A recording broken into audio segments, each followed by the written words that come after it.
What is going on, guys? Welcome back to another Swift video. In today's video, we're going to do a deep dive into MVVM pattern in SwiftUI, and specifically, we'll take a look at a real-world example with this weather app where we open it up, we go and get some data, and then boom, we get the data, and the view is fully reactive and updates, on its own as it should. So we'll take a look at how to put this together, the kind of good boundary and architectural lines of models, view models, and views, and all that goodness. So if you're into that, if that sounds good to you, make sure you start by destroying the like button down below for the YouTube algorithm. If you're new to the channel and like iOS and Swift, consider hitting subscribe to stick around for daily content. That all said and out of the way, get Xcode ready, get excited. Let's build out this weather app with MVVM at its core.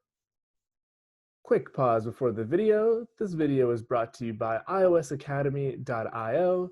If you're interested in building some of the top apps from around the world like YouTube, Instagram, Uber, and Facebook, head on over to iOSacademy.io and toss in your email in the waitlist form here to be notified as content becomes available. Content includes interview prep, free courses, premium content, how to build TikTok, Messenger, Instagram, and anything else you could think of in between. That said, let's get into the video. All right, we're going to get started by opening up Xcode and creating a new project here. We're going to stick with the app template under iOS, and I'm going to go ahead and call this project MVVM Weather. Make sure your language is Swift and both lifecycle and interface here are set to SwiftUI. Go ahead and continue, save it wherever you'd like. And the first thing we're going to do is expand our Xcode window, hit resume to get our preview loading here. And once this guy is loaded up, we'll get straight away into it. So MVVM is the concept of architecting your app in three primary components of models, view models, and then the view itself. So we already have this contents view thing here, so let's go ahead and create two more Swift files by right-clicking and hitting New File. And the first one here, I am going to call Models. So there is the M, and then let's go ahead and create another file, and it'll be a Swift file, and we'll go ahead and call this View Model. So pretty simple. I've also got a page opened up here in my browser, which is an API returning some JSON. It's using the free API for Open Weather Map. We're going to be doing a real-world example of building out a basic weather app with this API. And the whole idea of MVVM is, as the data changes for the view model from the model, it should automatically update the UI, right? We shouldn't have to go and manually do that. So the model represents basically the actual root data. So I'm going to say this is data. And the view model, once we create it, will represent basically the data needed by the view. Now in SwiftUI, there is something called state object, which we can go ahead and mark a instance of a view model. And whenever something in that view model changes, the contents view will know to update the related UI elements. So first, let's go and create a view model here. Now it's going to be a basic class, and I'm simply going to call it weather view model, and it needs to inherit from observable object, just like that. And basically, we're going to have four things in here that we are going to use to update our UI, and that is going to be a title, which is a string, and it's going to be empty by default. I'm going to copy and paste this 3 more times. The next one will be description text. Then we're going to have temp for temperature.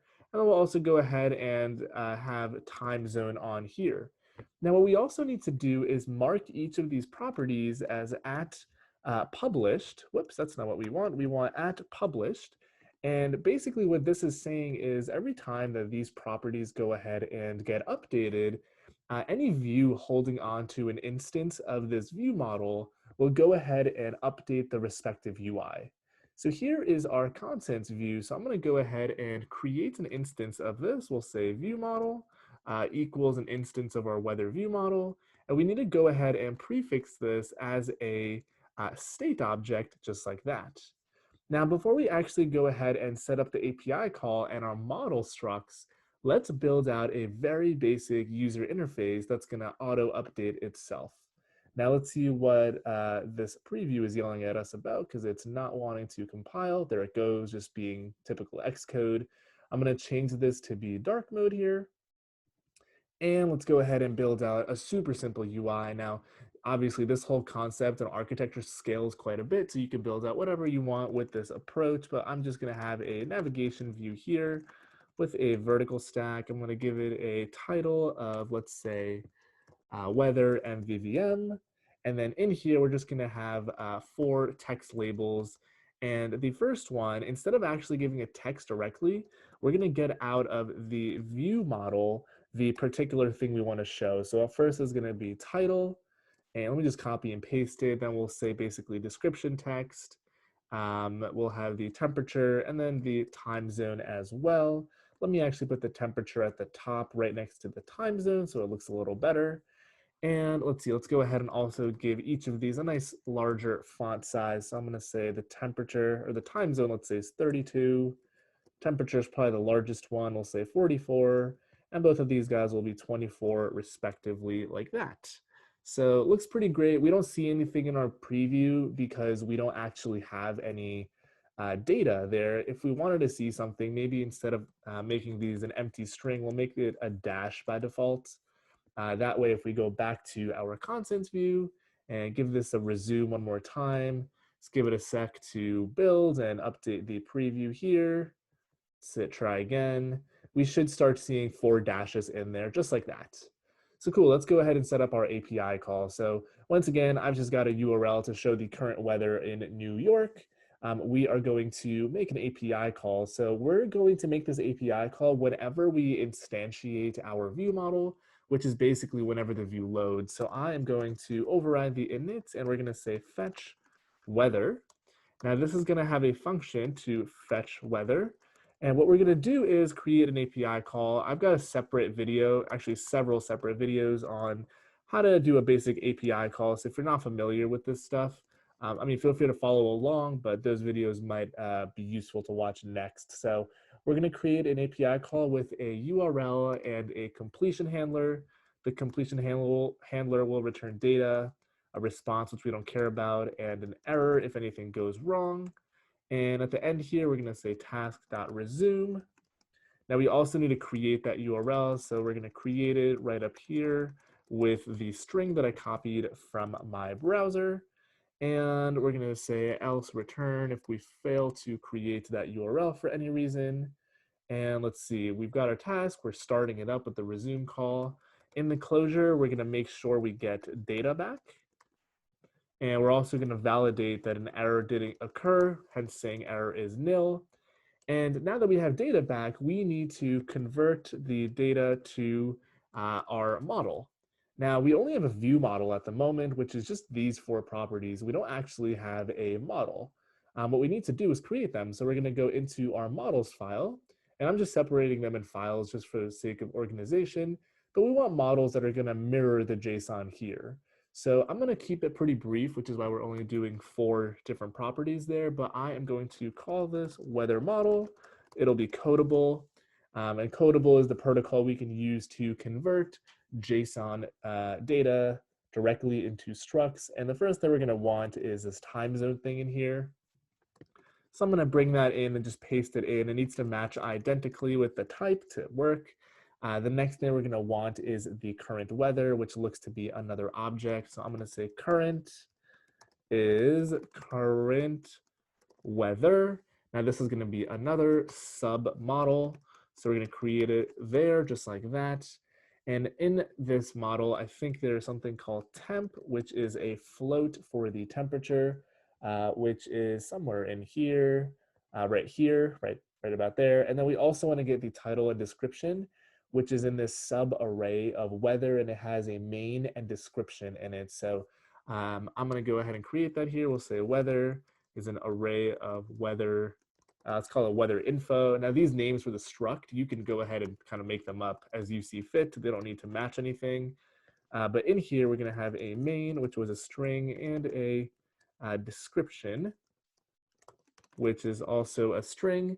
And just to recall here, I'm getting those keys directly from the JSON. So there are the three models we are going to need. And now what we can do is back in our view model where we do the API call, now that we have the data, what we can do is we can try to convert the data, which is bytes, to our model. So I'm going to say model is JSON, rather try JSON decoder, and we're going to try to decode our model from the data. So let's see, that's not what we want. We want JSON decoder, decode our model from the data.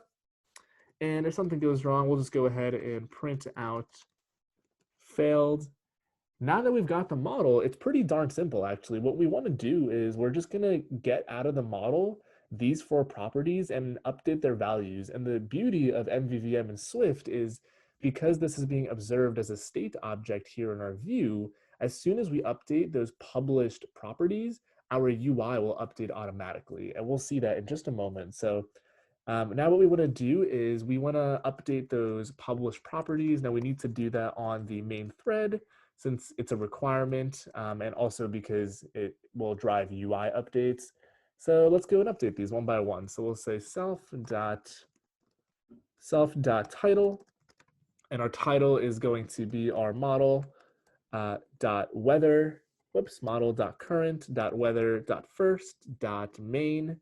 And this might be nil, so I'm going to go ahead and say the default value is no title. The description is basically identical. I'm going to say no description, and instead of main, it's going to be description, and we're going to assign this to description text. And let's see, we also have a temperature, so I'm going to go ahead and here we are going to say the temp is our model.current.temperature. Now temperature is a float, so I'm just going to interpolate it here into a string. You can hit, I believe it is Option Shift 8 to get the degrees symbol like that. And the final one is self.timezone. So we'll get time zone. Make sure you add it without the $sign, otherwise you'll hit errors. And this is going to be assigned to model.timezone. Pretty simple. So go ahead and hit Command V. Everything should be compiling.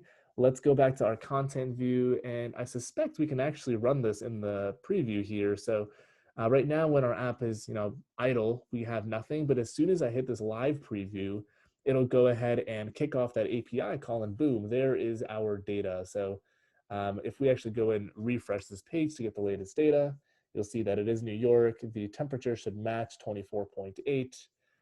So no funny business going on here. We could, in fact, just change the longitude and latitude and get different data. But what's really great about this is you don't need to check, like once the data comes back, update the UI. It's all fully reactive, which is kind of the point of MVVM. So that's basically it. Let's do a quick recap. So in our view, we have our view created pretty simply. We have our view model set up here, and it is being observed because it's a state object. Now, one thing I'll highlight here is some folks might hold this as an observed object, and it is similar but slightly different in the way that SwiftUI manages the view. Most of the time, you're going to want to stick with a state object. I'm not going to go too deep into that. Next up, we have our models that we are getting, rather creating from our API call, which is pretty basic Swift, not kind of SwiftUI specific. Now in our view model, we have a class, which is inheriting from observable object. This has to be a class and not a struct. And in it, we have our four properties that are showing things in our UI that are driving the UI, and all of them are marked published. As soon as we create the view model, we go ahead and make an API call to this endpoint. And once we get the data back, we go ahead and just update those properties. And since they're marked published, SwiftUI looks at them, and SwiftUI is like, okay, we need to go ahead and update the view. Boom, view update happens, and you're good to go. So that's it. So if you've enjoyed the video, if you found it useful, if you just enjoyed watching it, definitely leave a like down below. Help us out with the video, the YouTube algorithm, the whole 9 yards. Comment if you have any questions. What do you think about SwiftUI? What do you think about this pattern? I think it's pretty great. It's pretty simple to wrap your head around. And of course, if you haven't done so already, hit subscribe to join our community and channel and grow this entire thing together. And it also helps me make more video for all you guys. So thanks for watching. I'll see you guys in the next one.